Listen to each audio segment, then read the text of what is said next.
الحمد لله نحمده ونستعينه ونستغفره ونؤمن به ونتوكل عليه ونعوذ بالله من شرور أنفسنا ومن سيئات أعمالنا من يهده الله فلا مضل له ومن يضلل فلا هادي له وأشهد أن لا إله إلا الله وحده لا شريك له وأشهد أن محمدًا عبده ورسوله يا أيها الذين آمنوا اتقوا الله حق تقاته ولا تموتن إلا وأنتم مسلمون يا أيها الناس اتقوا ربكم الذي خلقكم من نفس واحدة وخلق منها زوجها وبث منهما رجالا كثيرا ونساء فاتقوا الله الذي تساءلون به والأرحام إن الله كان عليكم رقيبا يا أيها الذين آمنوا اتقوا الله وقولوا قولا سديدا يصلح لكم أعمالكم ويغفر لكم ذنوبكم ومن يطع الله ورسوله فقد فاز فوزا عظيما أما بعد فإن خير الحديث كتاب الله وخير الهدي هدي محمد صلى الله عليه وسلم وشر الأمور محدثاتها وكل محدثة بدعة وكل بدعة ضلالة وكل ضلالة في النار أعوذ بالله من الشيطان الرجيم ولله على الناس حج البيت من استطاع إليه سبيلا رب اشرح لي صدري ويسر لي أمري واحلل عقدة من لساني يفقه قولي سبحانك لا علم لنا إلا ما علمتنا إنك أنت العليم الحكيم اللہ وحدہ لا شریک کی بے پایا حمد و ثنا اور رسول اکرم صلی اللہ علیہ وسلم پر بے شمار صلاۃ و سلام کے بعد بزرگوں اور بھائیوں، حج کا موسم آ چکا ہے اور دنیا بھر سے اللہ رب العالمین کے گھر کا حج کرنے کے لیے لوگ حرمین شریفین پہنچنے لگے ہیں۔ ہر مسلمان کی یہ دلی خواہش اور آرزو ہوتی ہے کہ اللہ رب العالمین اسے ایک بار اپنے گھر کا دیدار کرا دے اور اپنے گھر کے طواف کی سعادت سے اسے ہمکنار کر دے۔ ہر مسلمان کے دل میں حرمین شریفین کی زیارت اور حج و عمرہ کی ادائیگی کا ارمان مچلتا ہے، اور جب کچھ لوگ روانہ ہوتے ہیں سفر حج پر، سفر عمرہ پر، تو پیچھے رہنے والے لوگوں کے دلوں کی جو کیفیت ہوتی ہے اور ان کو جو تکلیف اس محرومی کی وجہ سے ہوتی ہے وہ قابل بیان نہیں۔ بس انسان کی آنکھوں سے آنسو جاری ہوتے ہیں اور اس کا دل مچل مچل کر رہتا ہے۔ اللہ رب العالمین اپنے فضل و کرم سے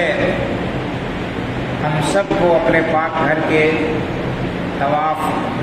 اور زیارت کی، مسجد نبوی کی زیارت کی، حج و عمرہ کی ادائیگی کی توفیق عطا فرمائے،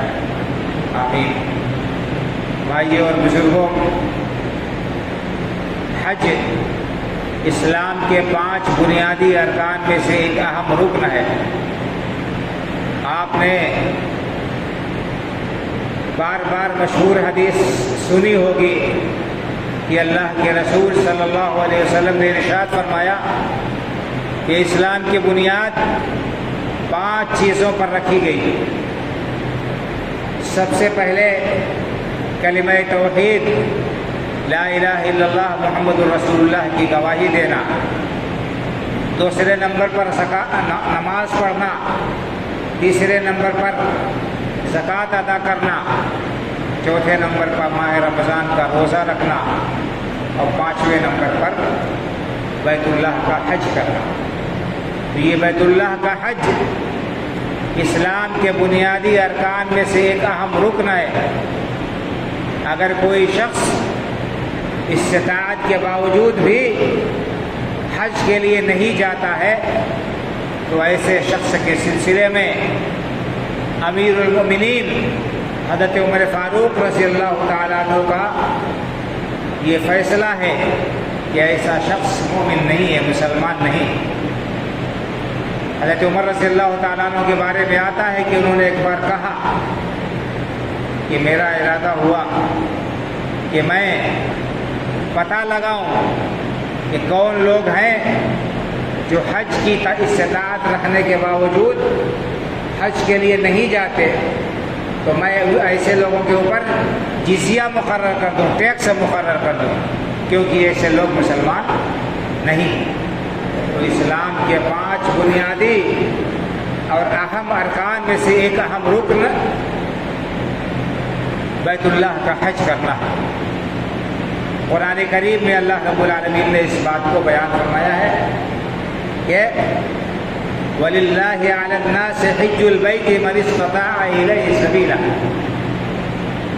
اللہ رب العالمین کے لیے ان لوگوں کے اوپر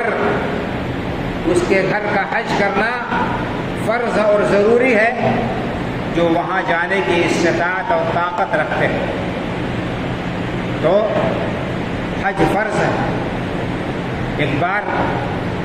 اللہ کے رسول صلی اللہ علیہ وسلم نے صحابہ کرام رضی اللہ تعالیٰ عنہ مجمعین کو خطبہ دیا، فرمایا کہ اے لوگو، اللہ رب العالمین نے تمہارے اوپر حج فرض قرار دیا ہے تو تم حج کرو۔ ایک صحابی نے پوچھا کہ اللہ کے رسول صلی اللہ علیہ وسلم، کیا ہر سال حج کرنا فرض ہے؟ تو آپ نے فرمایا کہ اگر میں کہہ دیتا کہ ہر سال حج کرنا فرض ہے تو ہر سال فرض ہو جاتا، اور یہ تمہارے بس میں نہیں ہوتا۔ حج زندگی میں صرف ایک بار فرض ہے، حج ایک بار صرف فرض ہے زندگی میں۔ کس کے لیے؟ صاحب استطاعت کے لیے۔ صاحب استطاعت کون ہے؟ جو مسلمان ہو، عاقل ہو، بالغ ہو، اور جس کے پاس اپنے گھر کے ضروری اخراجات کے علاوہ اتنا پیسہ ہو کہ وہ مکہ مکرمہ تک آنے جانے کا خرچ اور حج کے اندر جو اخراجات ہیں وہ اخراجات پورا کر سکتا ہو، تو ایسے شخص کے اوپر حج فرض ہو جاتا ہے۔ استطاعت کے اندر علماء نے لکھا ہے کہ مسلمان ہونا اور عاقل بالغ ہونا یہ تو فرض ہے ہی ہر عبادت کے لیے، لیکن پیسہ ہونا، مال ہونا، اتنا مال کہ گھر کی ضروریات اور اخراجات سے زائد ہو کہ اس مال سے انسان مکہ مکرمہ تک کا سفر خرچ برداشت کر سکتا ہو، حج کے جو اخراجات ہیں ان کو وہ خرچ کر سکتا ہو، ایسے شخص کے اوپر حج ایک بار فرض ہے زندگی۔ اور اللہ رب العالمین نے قرآن کریم میں فرمایا کہ وَأَتِمُّوا الْحَجَّ وَالْعُمْرَةَ لِلَّهِ، لوگوں حج اور عمرہ اللہ کے واسطے پورا کرو، تو یہ اللہ کے لیے فرض ہے۔ اور استطاعت میں ایک چیز علماء نے یہ بھی لکھی ہے کہ راستہ بھی مامون ہونا چاہیے، سواری بھی میسر ہونی چاہیے۔ انسان کے پاس میں اگر پیسہ ہے آنے جانے بھر، لیکن راستہ مخدوش ہو گیا، خدا نخواستہ اللہ نہ کرے راستہ محفوظ نہیں ہے، جیسے مثال کے طور پر حالت جنگ ہے کسی ملک سے جہاں سے ہم کو گزرنا ہے، ہم نہیں جا سکتے، تو ایسی صورت میں اس سال حج اس راستے سے گزرنے والے لوگوں کے اوپر ثابت ہو جائے گا، یا دوسرے راستے سے جائیں یا اگلے سال جائیں، یا اسی طرح سے سب کچھ ہے، پیسہ بھی ہے، راستہ بھی معمون ہے، لیکن وقت پر سواری کا انتظام نہیں ہو سکتا، سواری نہیں مل رہی ہے انسان کے پاس، تو بھی حج اس سال جب تک سواری کا انتظام نہیں ہوتا ہے انسان کے لیے اس کے اوپر فرض نہیں ہوگا۔ اسی طرح سے عورت کے لیے ایک اور شرط ہے کہ اس کے پاس میں پیسہ ہونے کے باوجود، امن و امان ہونے کے باوجود محرم کا ہونا ضروری ہے۔ محرم سے مراد شوہر یا ایسا شخص جس سے اس عورت کا نکاح اور شادی کرنا حرام ہو، ہر وہ مرد جس سے شوہر تو شادی کے بعد ہو گیا اور یہ میاں بیوی ہو گئے، اس کا محرم ہوا، شوہر کے علاوہ ہر وہ شخص جس سے عورت کا نکاح حرام ہو وہ اس کا محرم ہوگا۔ مثلاً اس کا باپ ہوا، اس کا چچا ہوا، اس کا ماموں ہوا، اس کا بھائی ہوا، اس کا بیٹا ہوا، اس کا سگا بھتیجا، سگا بھانجا، یہ سب کے سب عورت کے محارم ہیں۔ اسی طرح سے داماد بھی عورت کا محرم ہے۔ ان لوگوں کے ساتھ عورت حج کے لیے، عمرے کے لیے یا کسی دوسرے سفر میں جا سکتی ہے۔ اب حج اور عمرے کے علاوہ اور بھی دوسرا سفر شریعت کی نگاہ میں جائز نہیں ہے کہ عورت بغیر محرم کے کرے، کیونکہ حالات کیسے ہو جائے، راستے میں کیا ضرورت اور کیا پریشانی پیش آئے یہ کہا نہیں جا سکتا۔ المہم حج اسلام کے ارکان میں سے ایک اہم رکن ہے، ایک اہم فریضہ ہے، اور ہر صاحب استطاعت کے اوپر ضروری ہے اس کو اس کی عمر میں ایک بار ادا کرے، اور اگر کوئی شخص ادا نہیں کرتا ہے تو ایسے شخص کا ایمان خطرے میں ہے، ایسے شخص کا ایمان خطرے میں ہے۔ حدیث میں اللہ کے رسول صلی اللہ علیہ وسلم نے بڑی فضیلت بیان فرمائی ہے حج کی اور عمرے کی، اور آپ نے اس کی ترغیب دی ہے اور اس کی تلقین کی ہے۔ اللہ کے رسول صلی اللہ علیہ وسلم کا ارشاد ہے، آپ نے فرمایا تابعوا بین الحج والعمرہ فإنہما ينفیان الذنوب والفقر كما ينفي الكير خبث الحديد والذهب والفضة او كما قال صلی اللہ علیہ وسلم۔ آپ صلی اللہ علیہ وسلم کے اس فرمان کا مطلب یہ ہے کہ لوگوں حج و عمرہ کرتے رہو، اگر اللہ نے حیثیت دی ہے ایک بار سے زیادہ بھی جانے کی تو ایک بار سے زیادہ بھی جاؤ، حج و عمرہ کرتے رہو، کیونکہ حج اور عمرہ یہ گناہوں کو بھی مٹا دیتے ہیں اور محتاجی کو بھی دور کر دیتے ہیں۔ گناہ بھی مٹتے ہیں اور محتاجی بھی دور ہوتی ہے۔ فرمایا آپ نے کہ حج اور عمرہ گناہوں کو اور محتاجی کو اس طرح دور کر دیتے ہیں جس طرح سے کہ لوہے کو بھٹی میں ڈالا جاتا ہے، سونے اور چاندی کو بھٹی میں ڈالا جاتا ہے تو بھٹی میں جل کر اس لوہے کا سارا زنگ صاف ہو جاتا ہے، اس کے اوپر جو مرشا لگا جاتا رہتا ہے وہ جھڑ جاتا ہے۔ اسی طرح سے سونا اور چاندی، اس کے اوپر جو گندگی رہتی ہے، اس کے اوپر جو میل کچیل رہتا ہے وہ جل جاتا ہے اور خالص نکھر کر سونا نکل آتا ہے۔ اسی طرح سے انسان کے گناہ مٹ جاتے ہیں، اسی طرح سے انسان کے گناہ مٹ جاتے ہیں۔ ایک حدیث میں اللہ کے رسول صلی اللہ علیہ وسلم نے ارشاد فرمایا من حج فلم يرفث ولم يفسق رجع من ذنوبه كيوم ولدته امه او كما قال صلی اللہ علیہ وسلم۔ آپ کے اس فرمان کا مطلب یہ ہے کہ جو شخص حج کرتا ہے اور حج میں گناہ کے کاموں سے، اللہ کی نافرمانی کے کاموں سے، بے حیائی کے کاموں سے اور جماع سے اور عورتوں کے ساتھ جنسی گفتگو سے بچتا ہے، ایسا شخص گناہوں سے اس طرح سے پاک صاف ہو جاتا ہے جیسے بچہ اس دن گناہوں سے پاک صاف ہوتا ہے جس دن پیدا ہوتا ہے۔ بچہ جس طرح ماں کے پیٹ سے نکلتا ہے تو اس کے اوپر کوئی گناہ نہیں ہوتے ہیں، بالکل گناہوں سے پاک صاف رہتا ہے۔ اسی طرح سے کوئی آدمی حج کرتا ہے خالص خالص حج کرتا ہے، گناہ کے کاموں سے بچا رہتا ہے، تو اس کے سارے گناہ جھڑ جاتے ہیں، مٹ جاتے ہیں، ختم ہو جاتے ہیں۔ ایک دوسری حدیث میں اللہ کے رسول صلی اللہ علیہ وسلم نے ارشاد فرمایا ہے کہ الحج المبرور وليس له جزاء الا الجنہ، حج مبرور کا بدلہ، حج مقبول کا بدلہ جنت کے علاوہ کچھ بھی نہیں۔ یعنی جس شخص کا حج قبول ہو گیا، جس شخص کے حج کو اللہ رب العالمین نے قبولیت سے نواز دیا، ایسے شخص کے لیے جنت واجب ہو گئی۔ یہ اللہ کے رسول صلی اللہ علیہ وسلم کی حدیث ہے، صحیح حدیث ہے۔ لیکن ہمیں کیسے پتہ چلے گا کہ ہمارا حج مقبول ہوا کہ نہیں مقبول ہوا؟ علماء نے نشانی بتائی ہے عبادت کی قبولیت کی، کہ کوئی بھی عبادت اللہ کی بارگاہ میں مقبول ہوئی کہ نہیں ہوئی، اس کی نشانی کیا ہے؟ اس کی نشانی یہ ہے کہ انسان اس نیکی کا کام، اس عبادت کا کام کرنے کے بعد مزید نیکی کی طرف آگے بڑھے، مزید بھلائی کرے، اللہ رب العالمین کو خوش کرنے والے کاموں میں اور آگے بڑھے، کوشش کرے۔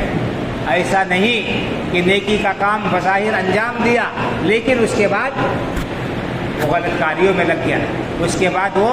گناہ کے کاموں میں لگ گیا۔ ایک طرف بھلائی کر رہا ہے، دوسری طرف وہ اس کام سے نکلنے کے بعد گناہ میں لگ گیا، فحشکاری میں لگ گیا، اللہ کی نافرمانی کا ارتکاب کرنے لگا، تو بڑا خطرہ ہے کہ ایسے شخص کا کہ یہ عبادت قبول نہ ہو۔ اللہ رب العالمین نے قرآن کریم میں نماز کے بارے میں کیا فرمایا؟ ان الصلاۃ تنہی عن الفحشاء والمنکر، یقیناً نماز بے حیائی سے اور برے کاموں سے، بیہودہ کاموں سے روکتی ہے اور منع کرتی ہے۔ اگر کوئی شخص نماز پڑھتا ہے لیکن بے حیائی کے کام سے نہیں بچتا ہے، فحشاء سے اور حرام کاری سے نہیں بچتا ہے، گناہ کے کام سے پرہیز نہیں کرتا ہے، تو سمجھ لیجئے کہ اس کی نماز خطرے میں ہے، قبول ہوئی کہ نہیں ہوئی بہت بڑا خطرہ ہے۔ ایک انسان مسجد میں رہتا ہے، نماز پڑھتا ہے، نماز پڑھ کے نکلا، اپنی آنکھ کو،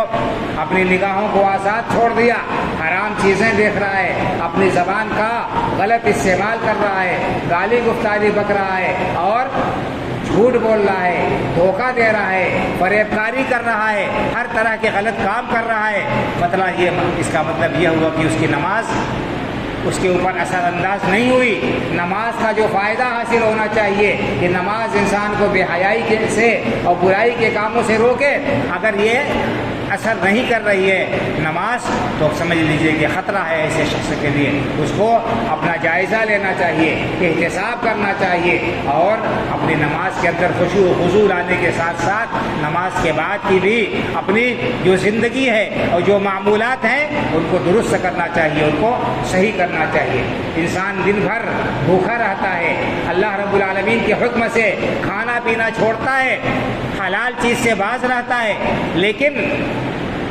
افطاری کے بعد پھر حرام کام شروع کر دیتا ہے، پھر غلط کام کرنا شروع کر دیتا ہے، پھر وہی غلط چیزیں استعمال کرنا شروع کر دیتا ہے جن کا استعمال غیر روزے میں بھی درست نہیں۔ ان کے بارے میں اطباء نے بھی کہہ دیا ہے کہ یہ صحت کے لیے نقصان دہ ہے، انسان کے لیے مہلک ہے، زہر قاتل ہے اور کینسر کا سبب بنتے ہیں۔ ایسی چیزوں کا انسان استعمال کرے، حرام چیزوں سے نہ بچے، حلال چیزوں کو چھوڑ دے، تو گویا کہ روزے کا فائدہ اسے حاصل نہیں ہوا۔ المہم کہنے کا مطلب یہ ہے بھائیوں بزرگوں کہ حج مبرور، حج مقبول کی علامت کیا ہے؟ جس کا بدلہ اللہ رب العالمین نے بتایا ہے کہ اس کا بدلہ جنت ہے، وہ ہے کہ اس کے بعد انسان نیکی کے کام کرے، بھلائی کے کام کرے، اللہ رب العالمین کی اطاعت کے کاموں میں آگے بڑھے۔ اس کی حج سے پہلے کی جو زندگی ہے وہ حج کے بعد کی زندگی اس سے بالکل الگ اور مختلف ہو، نیکیوں، بھلائیوں اور اللہ رب العالمین کو راضی کرنے والے کاموں میں انسان سبقت کرے۔ اسی طرح سے ایک اور حدیث میں اللہ کے رسول صلی اللہ علیہ وسلم نے حج کی فضیلت بیان فرمائی ہے کہ حج انسان کے پچھلے سارے گناہوں کو مٹا دیتا ہے، معاف کر دیتا ہے۔ حضرت عبداللہ بن عمرو بن عاص رضی اللہ تعالیٰ عنہ بڑے مشہور صحابی ہیں، پہلے بڑے سخت دشمن تھے اسلام کے اور اللہ کے رسول صلی اللہ علیہ وسلم کے خلاف میدان جنگ میں آتے تھے، لیکن بعد میں مسلمان ہوئے اور زبردست مسلمان ہوئے اور انہوں نے مصر فتح کیا. فاتح مصر ہیں حضرت عمرو بن عاص رضی اللہ تعالیٰ عنہ. اسی طرح سے اور بھی بڑے بڑے معرکوں میں انہوں نے حصہ لیا. کہتے ہیں کہ جب میرے دل میں اللہ تعالیٰ نے اسلام ڈالا, اسلام لانے کے لیے میرا دل آمادہ و تیار ہوا, تو میں اللہ کے رسول صلی اللہ علیہ وسلم کی خدمت میں حاضر ہوا اور آپ سے کہا کہ اللہ کے رسول صلی اللہ علیہ وسلم آپ اپنا دست مبارک پھیلائیے, آپ اپنا ہاتھ پھیلائیے, میں آپ کے ہاتھ پر بیعت کرنا چاہتا ہوں. چنانچہ اللہ کے رسول صلی اللہ علیہ وسلم نے اپنا دست مبارک پھیلا دیا تاکہ میں آپ کے ہاتھ پر بیعت کروں. تو پھر میں نے اپنا ہاتھ کھینچ لیا, میں نے اپنا ہاتھ کھینچ لیا. تو اللہ کے رسول صلی اللہ علیہ وسلم فرمائے کہ کیا بات ہے عمر, کیا بات ہے, کیوں ہاتھ کھینچ لیا؟ تو میں نے کہا اللہ کے رسول صلی اللہ علیہ وسلم میں ایک شرط رکھنا چاہتا ہوں, میں ایک شرط رکھنا چاہتا ہوں. آپ نے فرمایا کیا شرط ہے؟ تو انہوں نے کہا کہ اللہ کے رسول صلی اللہ علیہ وسلم میں یہ چاہتا ہوں کہ اسلام لانے کے بعد میرے جو پچھلے گناہ ہیں, اسلام سے پہلے میں نے بڑے گناہ کیے ہیں, بڑی خطائیں کی ہیں, بڑی غلطیاں میں نے کی ہیں, میں یہ چاہتا ہوں, میری یہ خواہش ہے کہ میرے یہ سارے کے سارے گناہ معاف ہو جائیں. تب تو اسلام لانے کا فائدہ ہے کہ اسلام لانے کے بعد میرے پچھلے گناہ معاف ہو جائیں. تو اللہ کے رسول صلی اللہ علیہ وسلم نے فرمایا کہ اے عمر, تمہیں پتہ نہیں کہ اسلام پچھلے سارے گناہوں کو مٹا دیتا ہے. ایک آدمی مسلمان نہیں تھا, جب وہ اسلام قبول کرتا ہے, دائرہ اسلام میں داخل ہوتا ہے, اللہ رب العالمین کی توحید کا کلمہ پڑھتا ہے, اس کی وحدانیت کا اقرار کرتا ہے, اس کے رسول صلی اللہ علیہ وسلم کی نبوت و رسالت کا اقرار کرتا ہے, اس کی وجہ سے اس کے پچھلے سارے گناہ جو کفر و شرک تھے وہ سب کے سب کیا ہے, معاف ہو جاتے ہیں, وہ مٹ جاتے ہیں. اسی طرح سے ہجرت انسان جب کرتا ہے اللہ کے راستے میں, اپنے گھر بار کو چھوڑتا ہے, اپنے رشتے ناطے کو قربان کرتا ہے, اپنے دین کی حفاظت کے لیے, اپنے عقیدے کی حفاظت کے لیے, اپنے توحید کو بچانے کے لیے اپنے وطن کو قربان کر کے پردیس میں چلا جاتا ہے, سب کچھ چھوڑ دیتا ہے, تو یہ عمل بھی انسان کے پچھلے گناہوں کو معاف کر دیتا ہے. اور آپ نے فرمایا کہ وَأَنَّ الْحَجَّ يَهْدِمُ مَا كَانَ قَبْلَهُ, اور حج بھی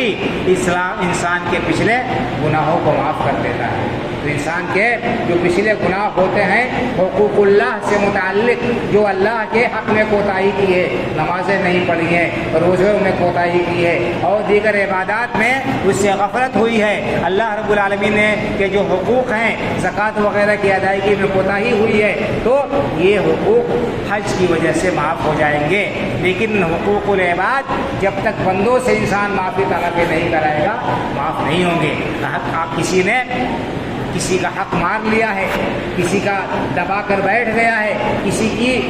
کسی کا مال ہڑپ لیا ہے, چاہے وہ جتنا حج کر لے, جب تک اس بندے سے معافی تلافی نہیں کر لے گا, جب تک اس کا حق ادا نہیں کر دے گا,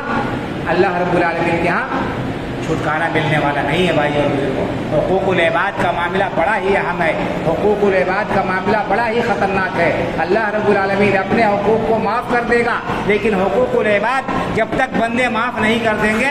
اس وقت تک معاف نہیں ہوں گے. اس لیے ہمیں اس پہلو پر غور کرنے کی ضرورت ہے. بھائی اور بزرگوں, سنجیدگی کے ساتھ غور کرنے کی ضرورت ہے. اور اگر ہم نے کسی کے ساتھ زیادتی کی ہے, کسی کی حق تلفی کی ہے, کسی کا مال ہڑپا ہے, کسی کو ستایا ہے, تکلیف دی ہے, کسی کی عزت و آبرو کو پامال کیا ہے, تو اسی دنیا میں معافی تلافی کر لے, بدلہ دے دے اور ان کو راضی کر لے قیامت کا دن آنے سے پہلے, کیونکہ وہ دن بڑا خطرناک ہوگا. اس دن ہر انسان کے ساتھ انصاف ہوگا, ہر مظلوم کو پورا بدلہ ملے گا. اور اس دن بدلہ کیسے ملے گا؟ اس دن بدلہ نیکیوں اور برائیوں کے ذریعے ملے گا. بھائی اور بزرگوں, آپ کے سامنے میں اسی ممبر سے یہ حدیث بیان کر چکا ہوں, صحیح مسلم شریف کی حدیث کی. اللہ کے رسول صلی اللہ علیہ وسلم نے فرمایا کہ میری امت کا سب سے مفلس انسان, سب سے بڑا مفلس اور محتاج اور فقیر انسان وہ ہوگا جو قیامت کے دن جس کا دامن خالی ہو جائے گا. ایسا شخص ہوگا جو دنیا میں بڑا نیک رہا ہوگا اور اس نے حقوق اللہ کی ادائیگی میں بڑی محنت کی ہوگی، بڑا صدقہ و خیرات کیا ہوگا، بڑی قربانیاں کی ہوں گی، بڑی نمازیں پڑھی ہوں گی، اور اسی طرح سے اللہ کے راستے میں خوب مال خرچ کیا ہوگا، لیکن قیامت کے دن آئے گا، حدیث میں آئے کہ پہاڑ کی طرح سے اس کی نیکیاں ہوں گی، اس کی نیکیاں پہاڑ کی طرح سے ہوں گی، لیکن آئے گا اس حال میں کہ کسی کو کے اوپر جھوٹا الزام لگایا ہوگا، کسی کو گالی دی ہوگی، کسی کو تھپڑ مارا ہوگا، کسی کا مال ہڑپا ہوگا، کسی کا خون بہایا ہوگا، بندوں کے اوپر ظلم کیا ہوگا، تو ہر بندے کے اوپر اس نے جتنا ظلم کیا ہے اس کی نیکیوں میں سے اس مظلوم کو حصہ دے دیا جائے گا، یہاں تک کہ اس کی ساری نیکیاں ختم ہو جائیں گی، ساری نیکیاں اس کی ختم ہو جائیں گی، لوگوں کے حقوق رہ جائیں گے، اور اس کے بعد کیا ہوگا؟ لوگوں کے گناہ لے کر اس کے اوپر لاد دیے جائیں گے اور اس کو جہنم میں ڈال دیا جائے گا۔ یہ ہے بڑا خطرناک معاملہ بھائی اور بزرگوں، حقوق العباد کا، اس لیے حقوق العباد کے سلسلے میں بالکل کوتاہی نہیں ہونی چاہیے، اور انسان کو اسی دنیا میں دب کر اور اپنے آپ کو ذلیل کر کے، اپنے نفس کو کچل کر لوگوں سے جس کے اوپر ظلم کیا ہے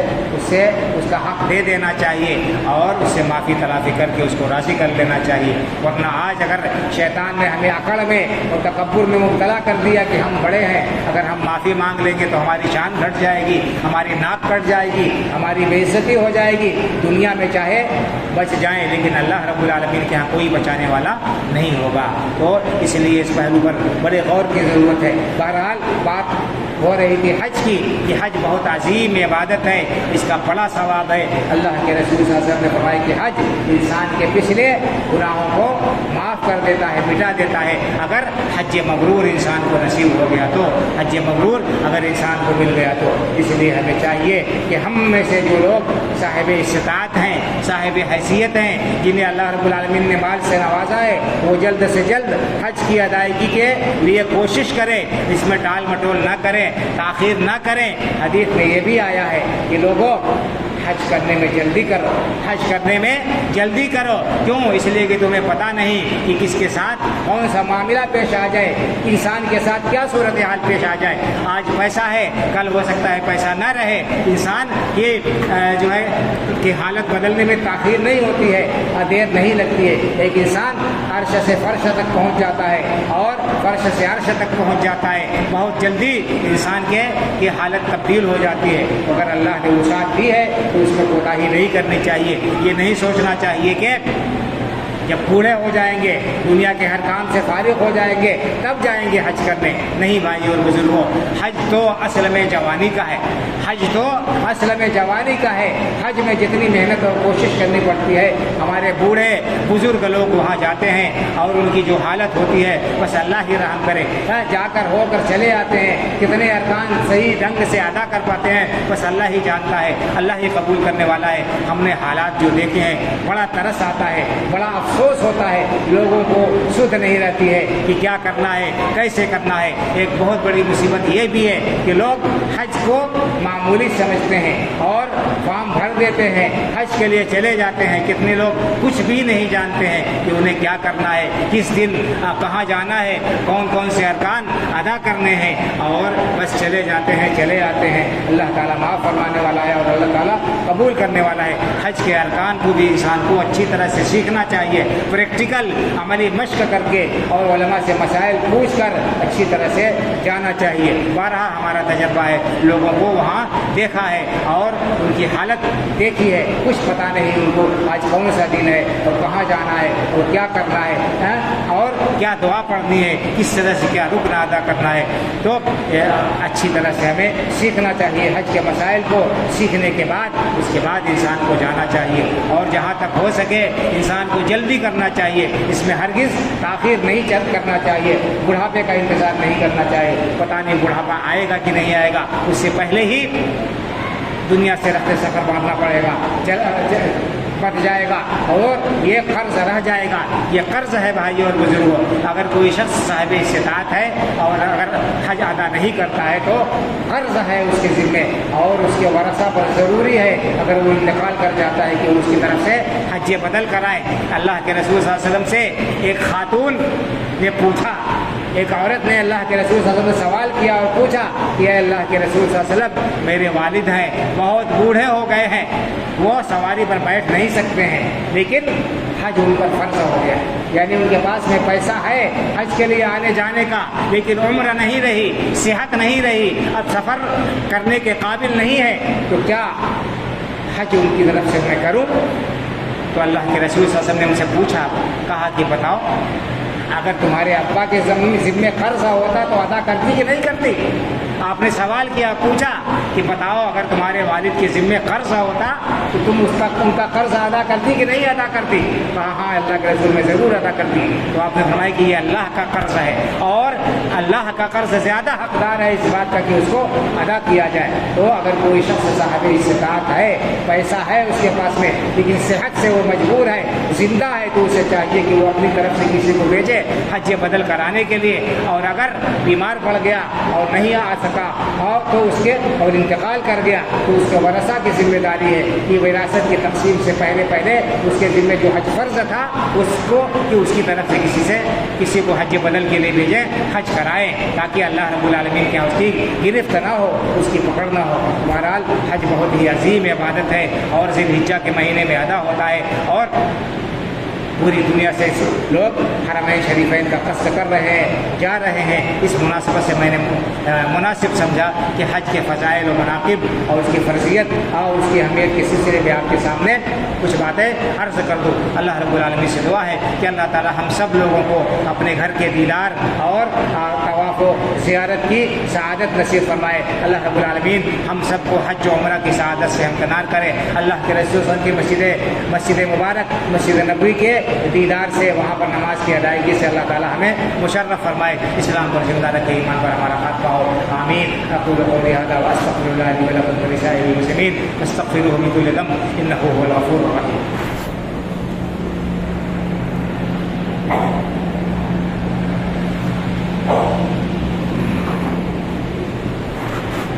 الحمد لله نحمده ونستعينه ونستغفره ونؤمن به ونتوكل عليه ونعوذ بالله من شرور انفسنا ومن سيئات اعمالنا،